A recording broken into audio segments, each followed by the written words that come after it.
Jamie Rea, welcome to the Naked Connection. I'm so excited that you're here today to jam out on all of the things. I know you are an expert in so much, so this is going to be really fun. Kirsten, thank you so much for having me on to the Naked Connection. I am stoked to be here, and let's fucking light this bitch up. Let's go. Ooh. Yes, I love this. And I just want to say I appreciate in everything that I've encountered with you, the energy that you have and the playfulness and the realness. It's so refreshing. So I'm Hmm. excited to get into it. Let's start off with polarity. Polarity 101. What Hmm. is it? Why do we care about it? Hmm. All the things. Polarity is just like the sexy shit, right? Like I find, like relationships and polarity, like everyone loves those topics because you know, everyone wants it, right? Everyone wants a relationship where, because if you think about like polarity, right, it's being able to operate in your natural source essence, Mhm. right? So for me, I'm a man, I identify with having, like a masculine core or a divine masculine core, even though I have quite a bit of feminine energy as well. And so when I'm able to operate in my masculine pole, it's like I'm operating in the pathway that God wanted me to be in. Mhm. It's like the natural state. And I almost think of it as being even a little bit primal, a little more, you're in that primal energy flow. And so, we talk about polarity, it's really, I think of it as like people operating in the most natural rhythm for their body, right? Whether that be like a feminine core or a masculine core. And Mhm. in a relationship, when we're able to be in those polarity sort of poles, we're able to download codes to each other. We're able to like amplify one another in a way in kind of our relationship to source that we wouldn't be able to do otherwise. Mhm. Right. So as a man, when I receive feminine energy, say I have reverence for fucking feminine energy, then I'm like, whoa, my relationship to source and God, or the frequency of God, whatever you want to call it, is just like lit on fire. Mhm. Because men and women, masculine and feminine energy, they're stronger together than they are apart, right? And so it basically becomes this holy rapture sort of amplification of two people operating their natural source essence, their natural source rhythm, where they're operating kind of the flow that God intended them to. Mhm. Interesting.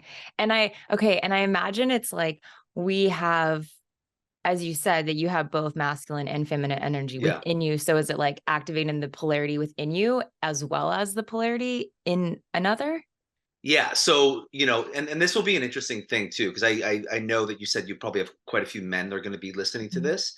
And so the way that, for example, I teach masculine energy is, for example, let's say that you go to a men's group, right? And like it's like challenge, like, we're gonna wrestle and we're gonna throw fucking axes. And that's great. That's great. But usually what's happening is you're building masculine energy off an unintegrated foundation, Hmm. right? So that's why when I take men into the divine masculine, I don't do anything with masculine energy.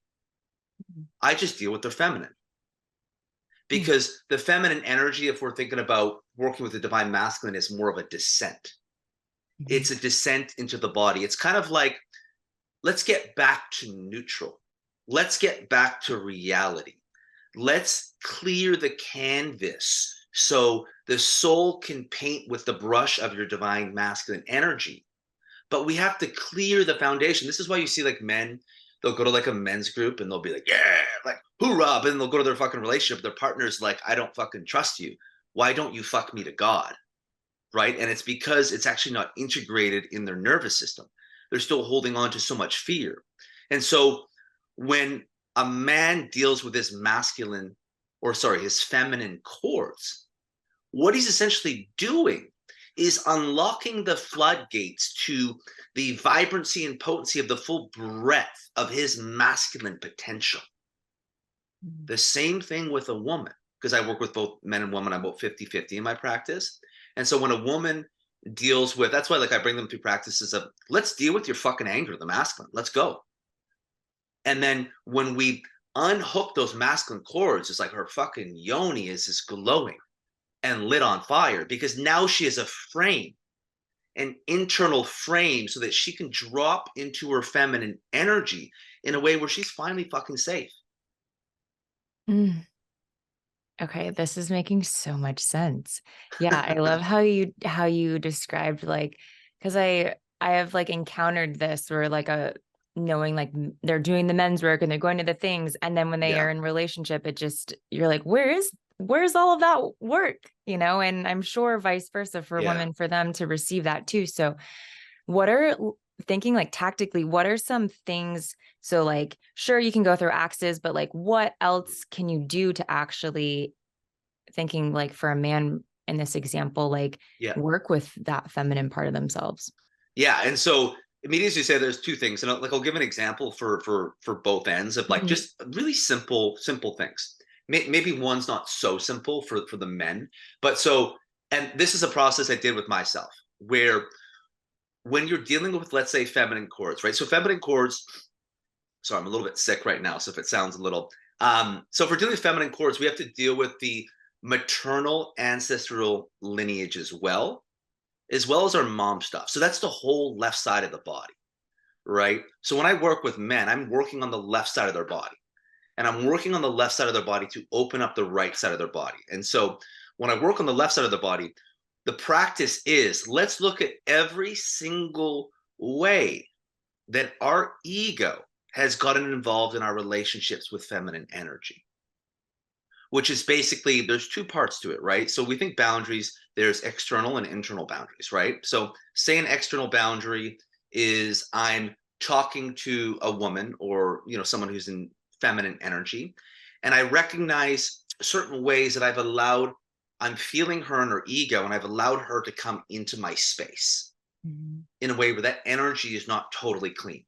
So being able to be like, that doesn't feel good, right? That's kind of an external boundary. An Mhm. internal boundary is me being responsible for my own energy, for looking at the way that my ego gets involved, which is kind of like looking at like my little boy shit. It's looking at codependency, the ways that I seek approval, validation, worthiness through different methods, through different ways that you kind of seek like a little drug, that validation, that little ego hit from the feminine. Mhm. And this is why so often you see people just like they can't be alone. They can't hang out in their own energy because Mhm. we're all little drug addicts trying to get that little fucking hit of approval and validation, right? And so and Yeah. what happens when a man looks at that, his relationship with ego, the feminine, there's two things. He's ready to finally challenge the feminine and he's ready to actually love her. Because if a man can't, you know, challenge and kind of like upset the feminine energy, he's not ready to love her. Mhm. He doesn't have a masculine frame. And so then what happens is those chords, just think of them chords like imagine like a boat like in harbor and it's kind of like, unhooking or snapping, kind of all those chords. All of a sudden, this energy moves down to his energetic cock. Mhm. And he starts to like embody this like holy spear type energy, which is like he's like, what the fuck's going on? It's almost like a manic energy where he wants to kind of fuck shit up. And it's because now just what he's doing is through the untangling of feminine chords, he's accessing so much more of his primal masculine potential. And so this is what happens when a man deals with his feminine first, Mhm. right? He's essentially accessing his masculine potential in an energetic breadth of field. And then he can go and like, let's build containers for this. Let's build systems. Let's build structure, discipline, right? And the thing is, now this man is already free. Mhm. So his way of working in the world, he's creating from his freedom. So his energy is directly of service. He's Yeah. no longer in these ego hooks of needing things. This is why, you see men on Wall Street trying to make all this money, chasing fragile masculinity, chasing illusions of freedom. And then now he allows the feminine to be wild, to be everything she is because of the way that he had to meet his own feminine because he unhooked those feminine chords, right? So he allows the feminine just to bloom, but he also has a container for her. Yeah. Wow. I love the way that you just framed all of that. That's really, really beautiful. Yeah. And it makes me think too a little bit about, I know I've read a little bit of David Data's work and how like women are constantly challenging men. And I don't Mhm. know if that's what you're like mildly, perhaps it's connected to when you say of like, is he ready to like face the feminine or I don't know exactly how you phrased it, but that's kind of what I was thinking about of like, we're like trying to challenge him and maybe he can't hold that yet. Yeah. So, and this is going to be, I don't mean it exactly like this, and this maybe not the right way, but I'm going to use it anyway. In a way, she's testing that he's more powerful than she is Totally. in Yeah. like an energetic sense. She's trying to test how how much energy can he hold. That's what she's testing, right? So if we think of masculine energy and the divine masculine, the picture I'll give to divine masculine energy is if God sent a pillar from the heavens and it's landing down into the earth and now it grows roots that are going to the center of the earth. So now we're dealing with like both higher, lower chakras, Mhm. and it's a pillar. And feminine energy would be like the wind in the ocean, kind of crashing all around that pillar, right? And so she's trying to test how much energy can he handle? And in a way, she wants to test: is he willing to uphold his truth and integrity in his container with whatever she throws at him? Because if that pillar fucking moves, she's like, "Oh, I got him. He's not powerful enough." And so she's always running these tests, and her test even just might be her ego getting out of line. And he's basically like, "I'm not going to put up with that shit." Mhm. Like, that leaky ego energy. So he's going to call her forward in an opening to her like true vibrant self through that pillar, that immovable pillar, because all it does is just like open deeper, deeper, deeper, because it's so fucking immovable. Yeah. Yeah. And I imagine in that state, like then the woman feels really secure and safe. And then she can open more to him. Completely, completely. So it's almost in a way like, because I think the feminine is the oracle, but in a lot of ways, she's being guided spiritually by him. Mhm. Just, but we do it in different ways, right? So he does it through this very kind of fixed, more immovable, anchored sort of energy, where the masculine is all about fucking truth, right into the center of the earth. We're just going to go truth all, because that's what the masculine energy with his mission, he wants to open the world, Mhm. right? And so like divine masculine energy will go into the world and they want to just open the world at like a global scale. Like that's divine masculine energy. And so more in the an intimate sort of polarity connection, he just wants to open her to ecstasy. Mhm. And he does that through the strength of his container and the amount of energy that he can hold in that container, right? Yeah. Yeah. God, this is when you're talking about working with the feminine to work with the masculine, it makes me think about so I was an athlete and like if you have an Mm, injury, like if I had hurt my back on the left side and my physical therapist was like, "Okay, we need to do all of these things on the right side of your body because for balance. yeah, basically it's like, oh, Mm, like you're out of balance." And so and I'm thinking like, "Oh, we're going to work on my left side of my back." And they're like, "No, no, no, no, no. That's actually fine. It's your right side that's like causing all of these issues." yeah. So it's really like interesting to think even physically to put that into like an example of how by working with the opposite, you strengthen the other side or heal the other side even. Completely, yeah. So it's like I'll even like break this down for you, Kirsten. Like with say, okay, say we're trying to put a woman into her womb, okay? Because like I work with both men and women, and like a very very simple somatic practice. What I do is I'll start at like a woman's right hip, and then we'll go about 5 feet off of her right hip, and I'll just ask her to feel into what the energy feels like there.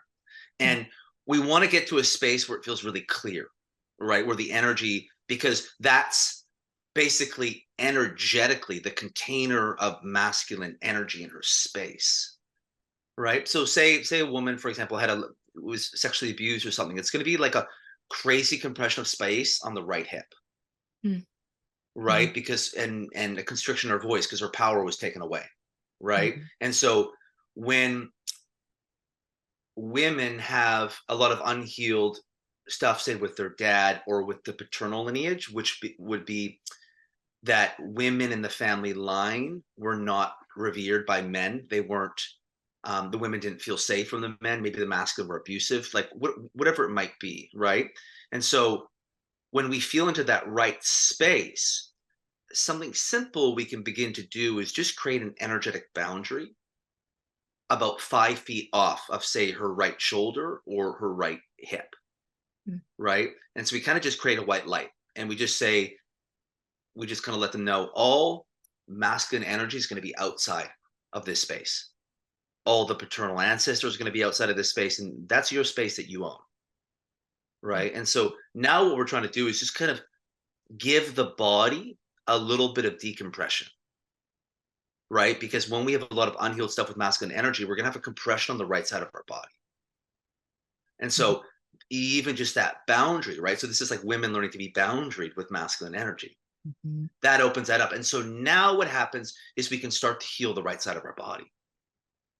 And then the feminine energy is waiting until we can trust the safety of that right side, and then we drop into the womb. But so the womb is waiting for that firm container. And so that would be how we would move into our own internal polarity, right? So taking a woman into her feminine, we first have to create a healthy masculine container, Mm. which is the easiest access point is her wounds with masculine energy.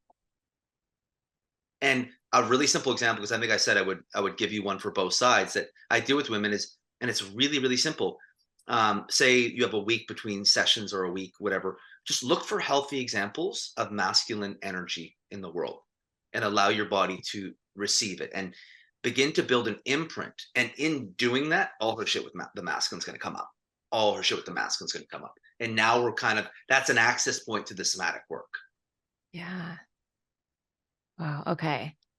And so let's say like, I love this example. Let's say that if someone is a guy's listening and he's like, I totally understand like what you're saying conceptually, what is Yeah. something that I can do myself on my own to like move through some of this stuff? Yeah. So the biggest thing, right? So it all comes down to the safety of our nervous system. Mm. And so, if a guy's like, this is great, like what I would really say probably is work with someone who has a good understanding of the nervous system, whether it's a somatic therapist, whether that's a coach who knows this work, which is someone like myself. Um, because the reason why nothing's moving is because we don't feel safe enough for shit to move. Mhm. Right. And so I'll tell you this right here is, and this is maybe more what you were looking for. And I say this to men all the time. You know what puts like, you're like, why is my man not a fucking primal animal? Because he doesn't know how to be gentle to himself. Mm. So it sounds counterintuitive, but you create that man who can fuck a woman to God through gentle energy. Interesting. It sounds, I totally understand it now that you've just explained it to me, but it does sound very backwards Yeah, and so that's why at you see first.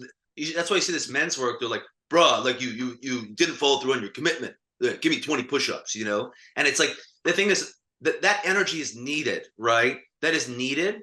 But let's say often what happens is that energy can happen, and say a guy's not ready, and then he just can't handle it. Yeah. Or what it does is it doesn't it doesn't create the embodied divine masculine. So like that men's work stuff creates masculine energy, but it doesn't create divine masculine energy. So Mm. this is more of a framework for divine masculine, which are they're very distinct differences. Mhm. Masculine energy and divine masculine. So masculine's a guy in his masculine, but he's not downloading ancient codes in his body. Mhm. But the divine masculine is like that dude's a channel from source. And he's gifting feminine. He's like healing the feminine collective through his energy is what's happening, right? So a really simple thing is you have to learn to build a framework of self-compassion. So, and if we think about this, what that's doing is you're actually reclaiming the nurturing mother. So when a guy learns to be gentle, so like for example, when I work with men, I'm going to be in my nervous system in a way that I'm going to be really soft and grounded and anchored and gentle, right? Because I'm kind of embodying more of a nurturing mother energy. That's where I start. As soon as he gets more comfortable, I'll kind of maybe be a little more challenging, right? But when we're trying to create safety for a system, it's kind of like we're reclaiming his mother's love. Yeah. So that's kind of what happens at the beginning, right? So why is a man not kind to himself? Can't receive his mother's love. And so when he is able to let that in, he's able to change the whole culture and landscape of his body, right? And Mhm. if he doesn't have that, how is he ever going to receive the love of a woman? How is he ever really going to allow her to come into a space? Right? He's not going to feel worthy of it. So like, why can't men be gentle themselves? They don't feel they're worthy of that energy. Mm. And so when we kind of build that energetic frequency inside, that's when we begin to start to move, right? Because think about this. This is going to be a trippy thing. When a man hasn't healed his relationship to his mom, part of his cock belongs to his mom. And so when he can actually receive his mother's love in a healthy way, whilst being boundaried towards her, his cock no longer belongs to his mom. It belongs to him. And then whatever other feminine energy is going to come along in his space. Oh, well, I feel like if that statement doesn't make people want to do this work, I don't know what will. Like, holy shit. Like just for the incestual sentiment alone. Yeah. Okay. Okay. And I want to get into some of the juicy stuff about men having full body orgasms and all of that, but Yeah. I do first want to touch on a little bit of, because we've been talking so much about like masculinity and femininity, like this kind of, I know it's such a buzzword, but like the toxic masculinity, and like, what do you think of that? Because I imagine, and maybe I'm just kind of like rambling here, but you mentioned like getting in touch with like feeling okay with the softness and like giving yourself that compassion. And I think some people hear that and they're like, am I supposed to go get a pedicure? Like, what am I supposed to do? Am I supposed to be more like a woman? Like, how do we navigate? Mhm. How do you recommend navigating all of this? Yeah. So like toxic masculinity, healthy masculinity, toxic masculinity is chasing the illusions of freedom. The healthy masculine is free, Mm-hmm. right? So we think about, so what is death is so closely associated with masculine energy. Mm-hmm. What is death? Death is freedom, it's rebirth. So when a man knows death, which is fear, when he has faced and counteracted all his deepest fears in the body, he's already free. This is why you see men chasing power, all these different things, right? And again, as I talked about, what is death? You got to drop into that fucking feminine energy, right? So when a man has not confronted death, he's actually never confronted his own feminine. And so now, again, bringing back to that example is okay. So like Jamie, what does that look like? I would say is learning to hang out in your own energy when you can't feel anyone but yourself. And that means recognizing, and this is very practical, we're all addicts. We all have our things, right? It could be being so busy, right? So, for example, the toxic masculine energy is like, he's like being busy to a point of avoidance, Mm-hmm. right? Over socializing. It could be actual drugs and alcohol, right? Which are the standard, forms of addiction. Being a workaholic, which is probably like the most commonly accepted form, particularly with masculine energy, right? We're trying to build a business or a fucking empire. And so it's kind of being able to like hang out on our own energy. Like think about it, masculine energy linear, feminine energy is non-linear, right? So when a man can live in a space that's more non-linear, which is like, we're just going to kind of flow today. We're going to be guided by our intuition, right? So, and also toxic masculine energy can take on so many different forms. It could be a guy that's abusive, or it could be a guy that's gentle, harmless, but really stoic, really kind of shut down. Like I think not necessarily toxic, but more not integrated masculine energy, right? More unhealthy masculine energy. And, I think that's just the ways that we use linear masculine energy and different ways to avoid stillness with ourselves, right? Mm-hmm. And also where we can't feel anything but ourselves, right? you're in the world, and that's what masculine energy is all about, is you're able to feel like a pillar and you can't fucking feel anything. Like there's no, maybe it's not a wife or a spouse, you know, to hang on to in a codependent way, right? You're just in your own energy and you feel safe. You feel secure when you can feel nobody but yourself. That's like the breeding grounds of masculine energy. Mm. Because now what happens, you go into a relationship, and the truth is that you're governing by an energy where, say you're in love with this woman, you know you'd be okay if you guys broke up. Mhm. I know that sounds kind of fucked up to say, but it's like that's like the level of energy we're talking about. And also that your mission comes first. Mhm. You're about opening the world first. You're about opening her second. Mhm. And if she's really in her feminine, she wants that. Mhm. Right? Does that make sense? Totally. Yeah. Yeah. And I love that you said that last piece about that his mission comes first and she comes second. And like every woman I've talked to, that's what we want at the end of the day. And maybe sometimes we think that's not what we want, but when we're first, we're unhappy. We're like, yeah, like this guy's so fucking needy. Or well, and here's the thing, Kirsten, too, right? Like, if we're gonna talk sacred union or divine union, Mhm. like what's the framework of that? And the truth is it goes through God first. It's like I want her to open to God before me. Mm. I want to come second because then I'm so fucking turned on. I'm like, holy shit, she's just like out in the world opening and radiant, right? She's like Yeah. building love and connection, and there's a light around her that I potentially got nothing to do with. I mean, I probably have nothing to do with, right? Obviously, there's some amplification there, but it's just it's her light and her capacity to open and be in that energy, Yeah. right? And that is like the biggest turn on, right? Just like particularly what she wants to see and what the divine feminine wants to see from the divine masculine. Death happens, and now what's happening? That's an ego death, but we're trying to recalibrate ego with essence at like the depth of holy energy. And then now what happens, because we need ego. Um, but we've recalibrated our ego with the holy mission. And now ego is just that we feel worthy of holding this thing. We feel worthy of being of service. And now we go into the world on this mission that was kind of sent by God. That's what happens in sacred union. Mm. It goes through God first, or else it doesn't work. Yeah. Yeah. Interesting. Well, okay. And I would love actually, this is like, I know like toxic masculinity is something that people talk about a lot. It's like, it feels very like buzzwordy on the internet. And I'm curious, like, what's up with the toxic femininity? Cause like that's got to exist. I wonder, do you have any ideas of like what that looks like or experiences in dealing with that? Oh, of course, of course. Yeah. And so like, it's kind of the same thing, right? Like, so what would the toxic feminine be? So for one, it would be when she hasn't built a masculine frame.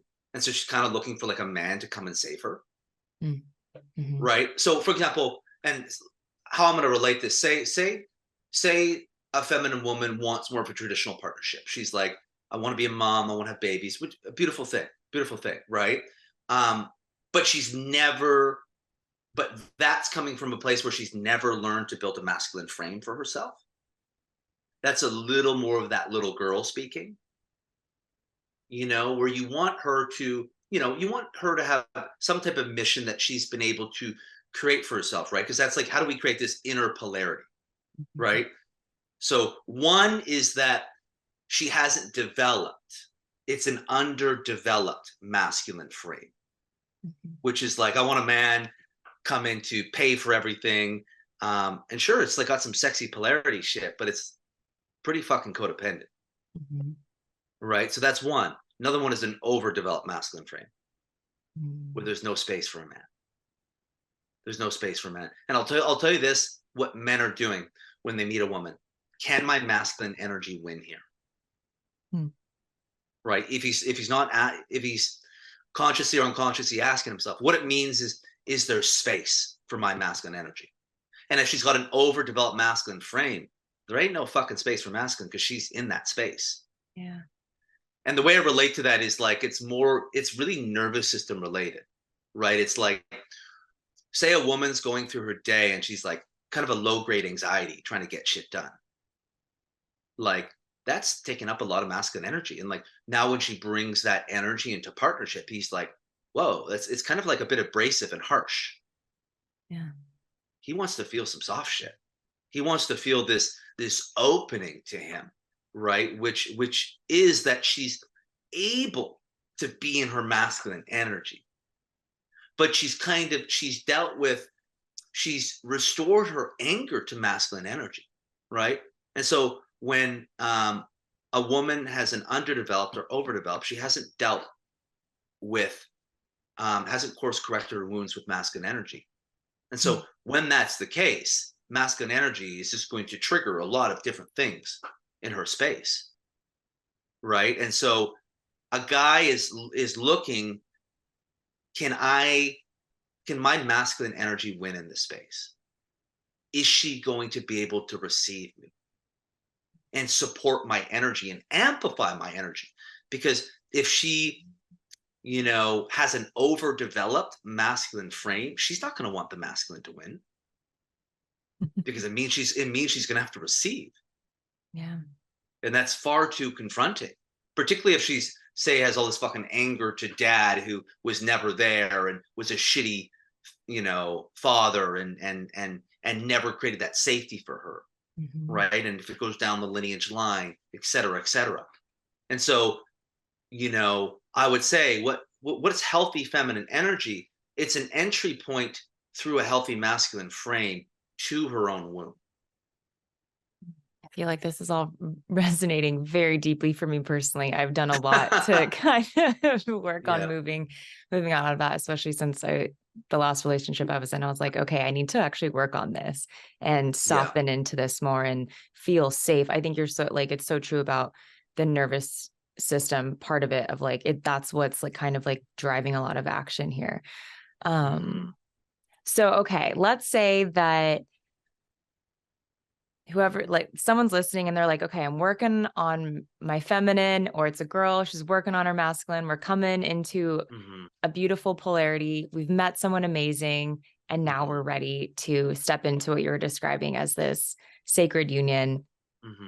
What does that look like? How do we do that? Yeah. So it's, for her being able to receive his energy, right? So like imagining his energy is going to open her more deeply to herself, right? And so moving into this more receptivity, I think a big thing, and here's just kind of what's coming through me right now, just speaking to this. Okay, so like say like there's an energy of some sacred union, divine union coming through. What would it be like just to allow ourselves to hold it, to have it? The problem is that, let's say we're not ready to hold the energy, right? So what would the energy of sacred union be? The best way is, think of a really healthy nervous system. It's peace, calm, tranquility, but it's fucking vibrancy. It's aliveness. It's like you're regulated, but you're like alive, right? Think about it. That's like safety and desire intersecting, right? So that's what the energy should feel like, right? And so if we haven't gotten there in our own internal nervous system, it's going to be really confronting, right? It's going to be really confronting. And we think about it, okay, we're moving to a space where our nervous system feels healthier, more regulated. What we're doing is we're saying, I'm worthy of feeling this way. I'm ready to allow myself to feel this way. And so the sacred union relationship comes, a big entry point of that is, are you ready to allow yourself this blessing, to feel this way, to receive their energy? Because what will happen is his energy will bring her to a place of ecstasy. And her energy will literally inspire him to a point where like he fucking just opens the world. He moves into like his soul's mission, right? Because think about what's really, really happening is there's a major sacral to sacral exchange, sacral chakra to sacral chakra. that's happening. And that is going to create, that's like the motor for energy, right? So it's going to create a huge activation of energy. And so now we have to learn how to move that energy through our body. Mhm. We have to learn to hold that energy in our body. So even if you want to bring to full body orgasms, like I think in Sacred Union, Divine Union, you're kind of being asked to learn to hold a frequency of ecstasy all the time in your body. Sounds great. Yeah, it's kind of like it's like a low grade orgasm all the time because it's calm, but there's major activation. And so to your question of like, okay, the relationship's coming, the big thing is going to be able to learning to hold the frequency, right? So what is and so my work I kind of label as the meeting of the nervous system and energetic capacity and learning to hold large volumes of potent powerful energy in our system at rest, at Mhm. calm, right? And so when this sort of sacred union relationship comes, it's going to be like home in a wild place. It's going to be like earth and sky. It's going to be this duality, this polarity of, heaven and earth meeting, right? So we have to really just learn to hold that energy and not sabotage it. Allow it to come into our space and realize that there's going to be an activation or an application from the other pole. And really just recognizing because the energies should flow really well together, right? When we're in sort of a healthy polarity, the energies flow well together, and both people are like so activated, but in such different ways. Hmm.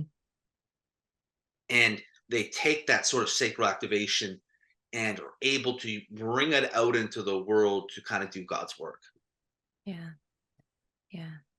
I don't know if I answered your question, but that's just No, what was coming through. yeah, no, and I love that because that visual of like taking that out and doing God's work and whatever people believe in terms of that.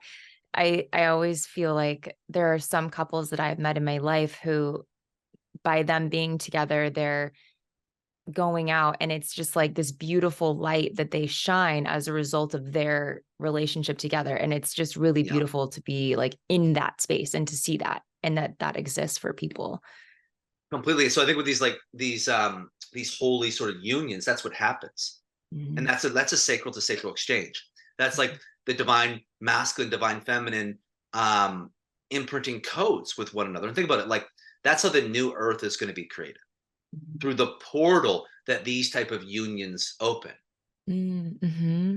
And I'm in the early stages of kind of writing a book about this concept, but it's kind of like that energy begins to create this magic tree. That it grows roots deep into the earth, and then it grows like these flowers coming up kind of into the sky and into the heavens, right? And that's just like kind of an imprint of a really healthy system that is able to hold the frequency of God, Mm-hmm. right? And that's how it should feel, Yeah. right? And now this couple goes and creates something that is unprecedented for either one of their lineages because of them meeting, right? And it brings them deeper into a relationship with source. That's what divine union is about. It's an amplification, not a completion, Mm. Yeah. Yeah. I think right? a lot of people think like, oh, once I'm in a relationship, like that's it. Done. But it's like in a lot of ways, just the beginning of things. It's just the beginning of Yeah. everything, right? Yeah. Just the beginning of everything. And so I have this like term for like the path of inner divine union with an individual is becoming your own cathedral, Mm-hmm. right? Because, for example, the crown chakra won't open until you have a somatic balance between the left and right sides of your body, which is a holy union of your inner masculine feminine polarity. Yeah. And so, Yeah. so the cathedral, this idea where we're kind of ready to allow our power is when we come into a balance of our own inner polarity. And that begins to tell us that we're ready for sacred union. Mm-hmm. Wow. Okay. Okay. And so let's talk about soul altering full body orgasms. Yeah. Like Yeah. Yeah. turn left. Let's go there. Yeah. Um, a guy was so talking about guy needs to open his ass. Mm. Guy needs to open his ass. I always tell people, I'm like, and to regulate my system, I always just stick a finger in my ass, right? Because it's kind of like it's the divine masculine version of like sucking your thumb is just putting a finger in your ass, just to like ground and regulate your system. But it was like, I'll actually tell you even just a story of when my ass opened for the first time. Um, so I couldn't sit down for 3 months, basically. My ass was in so much fucking pain. Huh.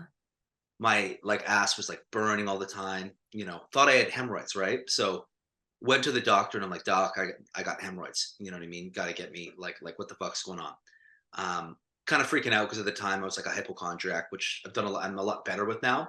But I go to the doctor and he's all right. So he's like, you're gonna have to bend over, you know what I mean?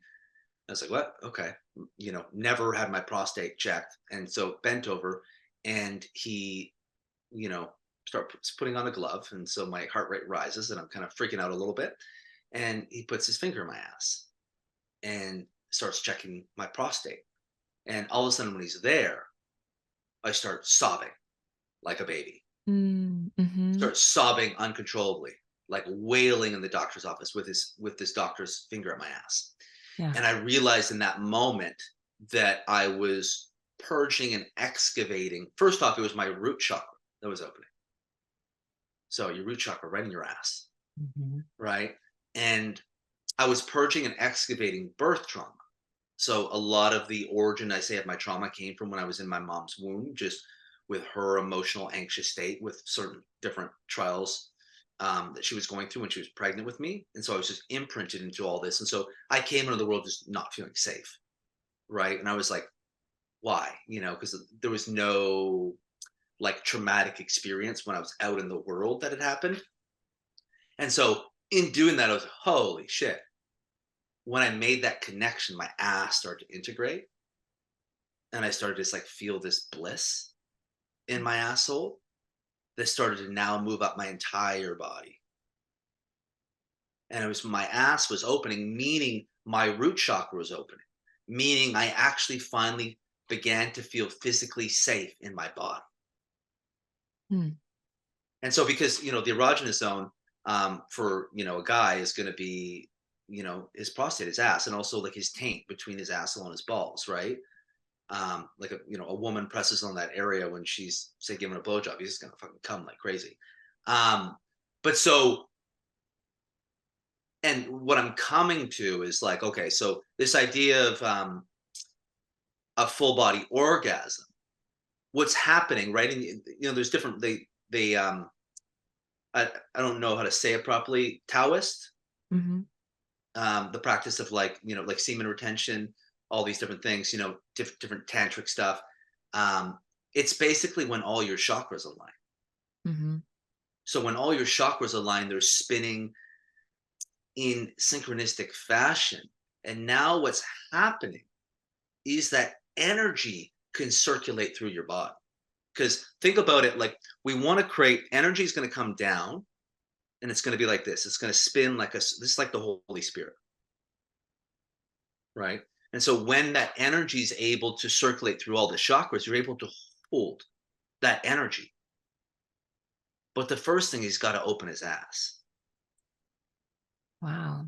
That was not where I thought this was going to go, but I am like so here for it. Where did you think it was going to go? I was just open. I was curious. Um, okay. So that would be where you would say to start. Yeah, and so like so what does it mean open your ass, right? And Mm-hmm. it's not even sexual shit, Yeah. right? Um, but so how do I open a guy's ass? Like that sounds really weird, but when I'm working with him, um, so for example, the root chakra is like right at the tailbone. Mm-hmm. And so say in a simple somatic practice, light a match at your tailbone. And just imagine your tailbone's lighting on fire. But again, what really happens is when a guy starts to unhook these feminine cords, that energy is going into his ass Mm. because it's his root chakra. He's finally becoming his own anchor. Mm-hmm. He's finally becoming his own anchor, so he's safe to feel pleasure. Yeah. He's safe to feel pleasure. What how does a man feel pleasure? His anger. Yeah. Why? Because anger builds boundaries. Boundaries create space to feel pleasure.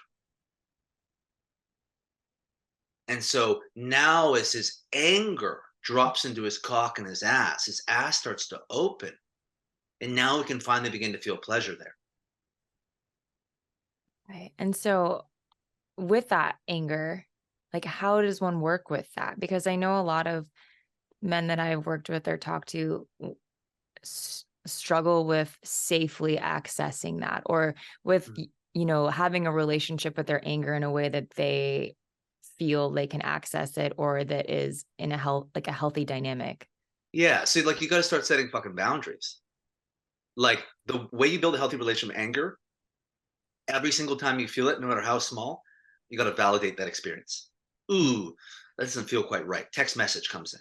You got to validate it to yourself, and then have discernment. Do I do something about this? Like, does a boundary need to be put in place, or is it just about validating this experience is coming up for me? So when men are afraid to access their anger in a healthy way, I guarantee they're not allowing themselves regularly to feel their anger. So Mhm. it's kind of this like, oh shit, like I don't have a precedence for feeling that in a healthy way. Mhm. Right. But if you feel it, say you get a text message from your gal or something, and something's not quite sitting right. Do you work with that anger right there in that moment, or do you kind of skip over it? Because when we build these little breadcrumb precedences for learning to tap into that and working from that, constructing from those little hits of anger, now our anger becomes safe. Now we don't have those explosions Mhm. because we're doing all that preparatory work. Right. So if men are afraid of their anger, it means they're not allowing themselves regularly to feel their anger. They're not Mhm. tapping into it in more micro moments. So they Mhm. fear this macro explosion. Right. And in that anger, that is like, honestly, also, so the ass is really related to birth trauma too. Mhm. So we hold a lot of birth trauma. You know, um, it doesn't allow us to feel sensations there. So when a guy opens up his ass, he's opening himself up to sensations of pleasure. Mhm. And so it all comes from there. So it's like even now for me, like when I masturbate, like I feel my prostate like in the top of my head. Like Wow. my whole body feels like a prostate because all that energy is circulating everywhere. Uh-huh. Right? It's like circulating through my entire body. And so with that anger piece is catch the anger early.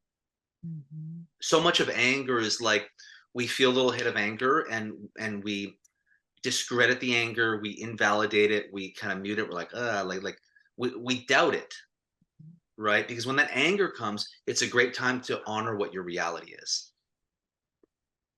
Yeah. Yeah. Hmm.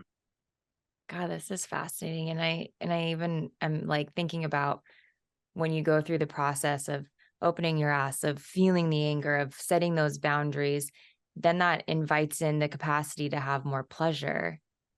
And then, Completely. yeah. Well, And like then so, I'm, like yeah, so like pleasure runs in space. What Mhm. do boundaries do? They create space. Mhm. Right. And so think about also our anger is self-honoring and it's a self-construction of space. For the masculine energy, anger is a self-construction of a masculine container. Mhm. So women can ask themselves, why does my man not feel like he has a strong masculine container? It's because he doesn't have a relationship to his anger. And so that's why men are dangerous, men who don't allow themselves to feel their anger. Mhm. Men who feel their anger regularly are safe because they have a container that they honor and they construct. In that, it says, I'm worthy to experience a vibration of my asshole. Right. And men that don't have that container, they don't have the space to even access that sensation. And Mhm. because they probably don't feel worthy at some level to construct the space to access that sensation. All right. We all have some ass work to do. Yeah. And there's a lot of people, because I've done some posts about ass shit on Instagram, and people are like, there's like anal mapping and Mhm. anal alchemy, and so there's some different courses and programs that I've heard about, and like, I don't do any direct kind of work with that. I do it more like emotional, energetic work Mhm. that I think indirectly opens up the asshole. But it's like I'll get clients all the time that email me and say, Jamie, ever since our last session, my asshole hurts. And I'm Mm. like, amazing, love it. It means they're like, I'm just like, my ass feels weird. And I'm just like, it means they're finally becoming like, what that means is they're finally becoming their anchor. Mm. Their It- energy's like, think about the ass, it's really far down there, Yeah. right? So it's like that energy's coming down, it's dropping. Mhm. Yeah. Wow. Okay. Well, is there anything that I haven't asked you that you're like, I wish you would have? Um, I can't think of anything off the top of my head. I think like we covered a lot of territory. I love that we talked about the ass. And also I'll say this, that I feel that all spiritual awakenings or spiritual initiations begin in the ass. Mm. I had this like really weird, it's kind of like a half-baked concept that like a rim job is where like a spiritual awakening starts. Because think about it, it's like a curiosity. You're Mhm. like, I want this, but like, why do I want this? I don't recognize myself anymore. Why Mhm. am I interested in that? Yeah. And so there's a level of curiosity that is kind of peaked with that. And that's kind of like a half-baked kind of concept. Um, and that's kind of what I attribute like where it began for me many many years ago. Mhm. So the ass is important. Yeah. Yeah. We have angels in our ass, and we need to set those angels free because they're kind of like in a cage, and they're like, I need to fucking get out of here. Come on, Oh my open gosh. me up, and let me loose. We gotta let the angels free. Hmm. Oh my Yeah. gosh. Jamie, this has been so lovely.